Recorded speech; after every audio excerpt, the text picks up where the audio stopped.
જ્યેષ્ઠાભિષેકની।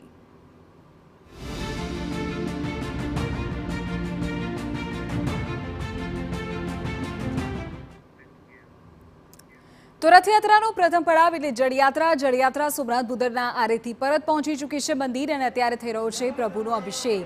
સીધા દ્રશ્યો મેં આપને અત્યારે બતાવી રહ્યા છે। 108 કુંભના જળથી પ્રભુનું મહાસ્નાન અત્યારે થઈ રહ્યું છે।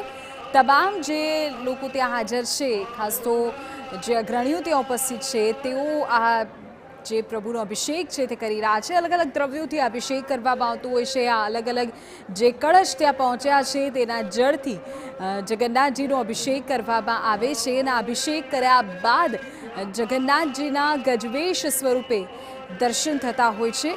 ઉલ્લેખનીય છે કે રથયાત્રાના પહેલા આ એક મિની રથયાત્રા તરીકે આ કોઈ તહેવાર ઉજવાય છે। રંગેચંગે તેની ઉજવણી કરવામાં આવે છે કે જેમાં અલગ અલગ દ્રવ્યોથી જગન્નાથજીનો અભિષેક કરવામાં આવે છે।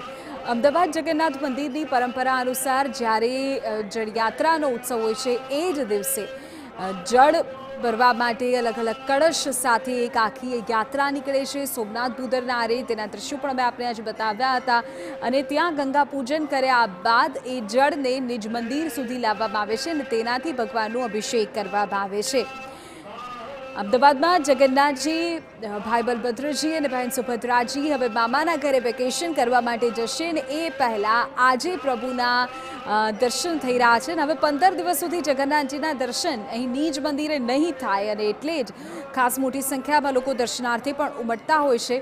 જયેશ નક્ષત્રમાં થતું આ અભિષેક અને સ્નાનને જ્યેષ્ઠાભિષેક કહેવામાં આવે છે અને 108 જેટલા અલગ અલગ કળશ તેનું વિધિવત પૂજન કરવામાં આવે છે। કળિયુગી ગંગા જેને આપણે કહીએ છીએ તે નર્મદા અને સાથે સાથે સાબર અને હાથમતી એટલે કે સાબરમતીના નીર એટલે આ ત્રણેયના નીર એક સાથે ભળે છે અને ત્યારબાદ શાસ્ત્રોક્ત મંત્રોચ્ચાર વડે તેનું પૂજન કરવામાં આવે છે અને ત્યારબાદ આ જળને પુનઃ નિજ મંદિર લાવવામાં આવતા હોય છે અને આ તેના અભિષેકના દ્રશ્યો મેં આપને અત્યારે બતાવી રહ્યા છીએ।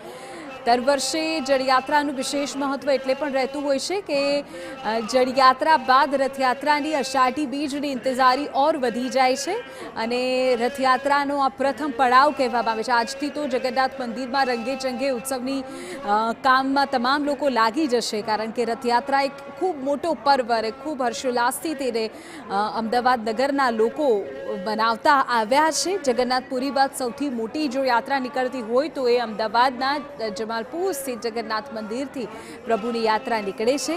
હવે 15 દિવસ માટે મામાના ઘરે રોકાણ કરવા માટે જશે જગન્નાથજી। પ્રભુ ત્યાં વેકેશન કરશે અને ત્યારબાદ તેમનું મામેરું ઇત્યાદિ વિધિ કરવામાં આવશે।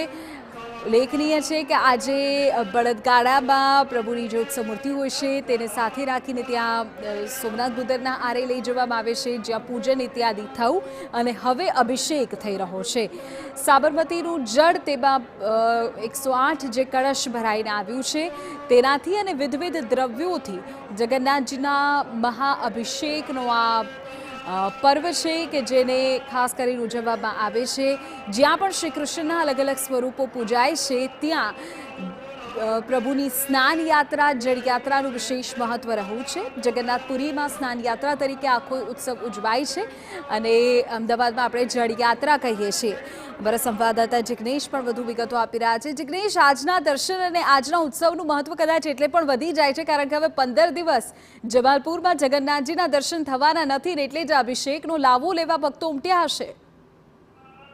સ્વાભાવિક વાત છે કે જ્યારે મંદિર પરિસરમાં ભક્ત આવે અને ભગવાનના દર્શન ન થાય ત્યારે ભક્તો નિરાશા સાંભળતી હોય છે અને નિરાશા સાથે તેઓ પરત જતા હોય છે। 15 દિવસ હવે આજના દિવસથી ભગવાનના દર્શન નિજ મંદિરમાં થશે નહીં, સ્વાભાવિક વાત છે અને એટલા માટે ભક્તોમાં એક અનેરો ઉત્સાહ પણ આજના દિવસે દર્શનનો રહેતો હોય છે। સાથે જ જણાવીશ કે અત્યારે હાલમાં જે દ્રશ્યો છે તે જળાભિષેકના દ્રશ્યો છે। હાલમાં ભગવાનનો જળાભિષેક ચાલી રહ્યો છે। ષોડશોપચાર મંત્રોચ્ચાર સાથે આ જળાભિષેક કરવામાં આવી રહ્યો છે। 108 કળશમાં જે પવિત્ર જળ લાવવામાં આવ્યું તે પવિત્ર જળ દ્વારા ભગવાનનો અભિષેક થઈ રહ્યો છે અને ભગવાનના અભિષેક બાદ ભગવાનને ગજવેશ ધારણ કરાવવામાં આવશે એટલે કે ભગવાન ગજવેશમાં દર્શન આપશે। વર્ષ દરમિયાન માત્ર જિજ્ઞાસા એક જ એવો દિવસ છે કે જ્યારે ભગવાન ગજવેશમાં દર્શન આપતા હોય અને એટલા માટે આજના દિવસના દર્શન માટે લોકો તલબાબડ થતા હોય છે અને એટલા માટે જ મંદિર પરિસરમાં પણ આજના દિવસે વિશેષ રીતે ભીડ જોવા મળતી હોય છે. જિજ્ઞાસા.